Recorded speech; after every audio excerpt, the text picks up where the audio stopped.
Hi everyone, అందరికైతే స్వాతంత్ర దినోత్సవ శుభాకాంక్షలండి. ఈరోజు మా జెండా పండగ అయిపోయిన తర్వాత అయితే డ్యామ్ దగ్గర నుంచి వస్తున్నాము.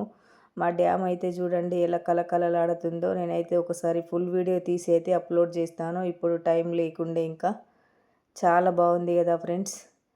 తప్పకుండా చేస్తాను ఫుల్ వీడియో అయితే. మీకైతే ఈ వీడియో నచ్చినట్టయితే కనుక కామెంట్ బాక్స్లో కామెంట్ పెట్టండి ఫ్రెండ్స్. ఇక్కడ డ్యామ్ దగ్గర చిన్న గుట్ట ఉంటుంది, అది కూడా ఎక్కి దిగాము. చాలా బాగుంది. లొకేషన్ అయితే చాలా చాలా బాగుంటుంది, కానీ అసలు వీడియో తీసుకోవాలన్న ఆలోచన అయితే రాలేదు. లాస్ట్ మేము ఇంట్లో కొంచెం తీశాను. నేను మళ్ళీ మీకు వీడియో కంపల్సరీ ఫుల్ వీడియో అనేది అయితే అప్లోడ్ చేస్తాను. వాటర్ చూడండి ఫ్రెండ్స్, మొత్తం ఇక్కడ మన కట్ట వరకైతే వచ్చేసినాయి వాటరు. అక్కడికి పోతేనైతే ఇంకా ఫుల్ వాటర్ సౌండ్ వస్తుంది. అసలు ఇంకా మనం ఒకరికొకరు మాట్లాడుకునేది కూడా వినిపించట్లేదు, అంత అలల సౌండ్ వస్తుంది. ఎంత బాగా అనిపించిందంటే అసలు రావాలనిపించలే. 1 వీక్లో ఫుల్ వీడియో అప్లోడ్ చేస్తా.